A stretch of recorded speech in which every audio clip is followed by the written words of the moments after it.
Sometimes the Bible compares reading God's Word to eating a meal. Some meals put in front of us are easy to eat, like a PB&J.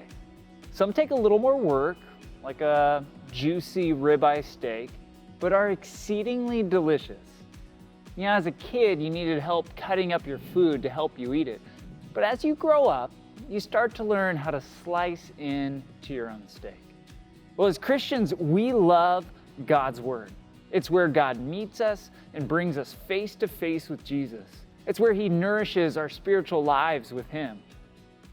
But if we're honest, sometimes reading the Bible can be difficult. It can sometimes feel really old with a lot of cultural things going on that are hard to relate to.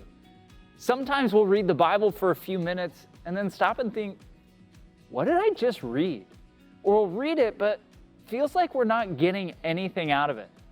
The Bible can be difficult sometimes. Well, we created something called SOMA to help God's people get into God's Word.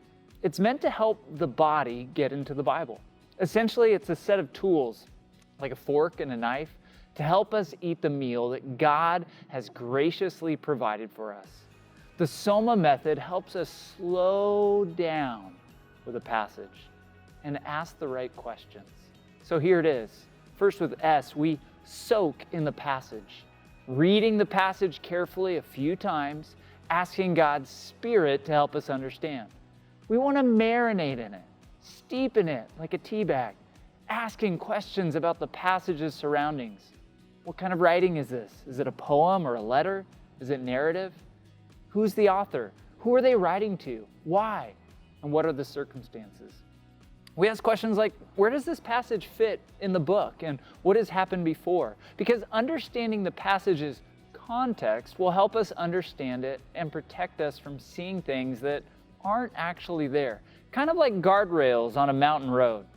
Once we've soaked in the passage, we want to observe all that is there. You become the detective asking the questions. Who are the main characters? Are there any keywords? Is time or place significant? Are there any surprises?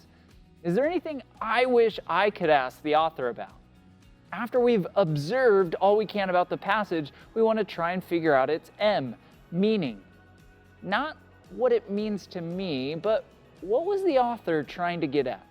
You see, every author in the Bible had a purpose in writing the things they did, and we want to figure that out. So we'll ask questions like, what's the main point of this passage? What does this passage teach us about Jesus?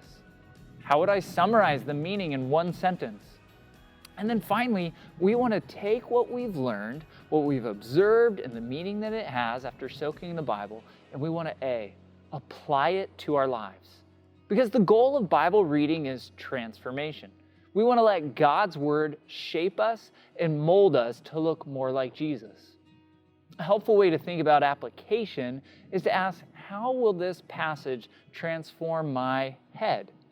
How does it challenge what I believe or think? How will it transform my heart? How does this challenge my desires or attitudes?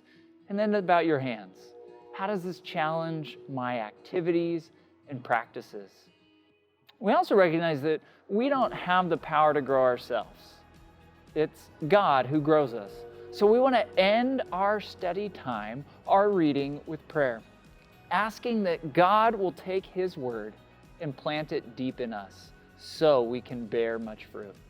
Our hope is that by learning SOMA, you would come to the Bible with confidence instead of fear. It's a method that can be used with any passage in the Bible.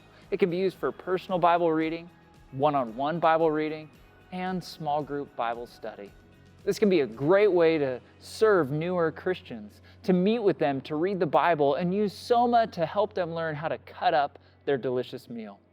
Now, if you find yourself hungering after a deeper relationship with God, there is a banquet waiting for you.